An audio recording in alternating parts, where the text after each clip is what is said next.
Voting होगी 6 मई को, 12 मई को छठे फेज की यानी छठे चरण की और 7वें चरण की वोटिंग 19 मई को होनी है और जो काउंटिंग होनी है वो 23 मई को।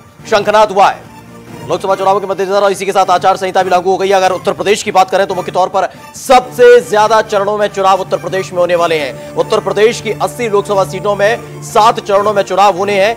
वहीं उत्तराखंड की अगर बात करें तो जो 5 लोकसभा सीटें हैं उसमें पहले ही फेज में चुनाव हो जाएगा, यानी 11 अप्रैल को वोटिंग होगी उत्तराखंड की सभी 5 सीटों पर और 23 मई को काउंटिंग। वहीं अगर उत्तर प्रदेश की बात करें तो 7 चरणों में सीटों पर चुनाव होना है। ऐसी अगर पहले फेज की बात करें यानी 11 अप्रैल को 8 सीटों पर उत्तर प्रदेश की सीटों पर वोटिंग होनी है।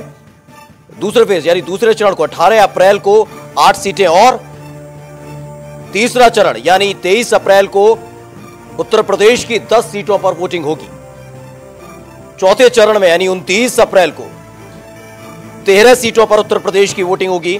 5वें चरण पे जो काउंटिंग है, माफी चाहेंगे, जो वोटिंग है 5वें चरण की वो 12 मई है। उत्तर प्रदेश की 14 सीटों पर वोटिंग होनी है।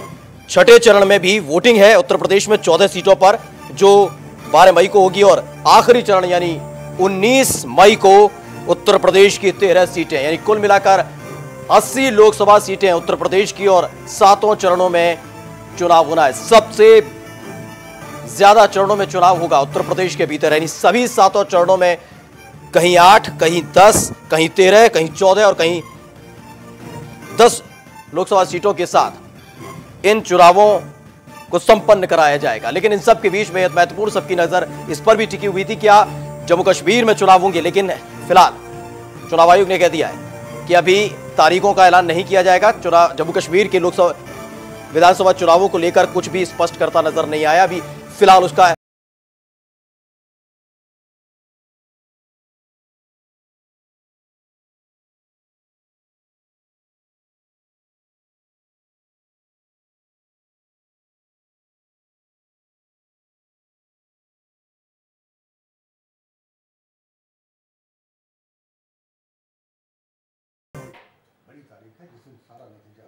तो नमस्कार, मैं हूं प्रज्वल गौतम और आप देख रहे हैं वोट पॉलिटिक्स। और एक बड़ी तारीख आई यानी 23 मई, जिस दिन काउंटिंग होगी और तमाम वो लोग जो अब जद्दोजहद करते नजर आएंगे आपके चौक चौराहे से लेकर गलियों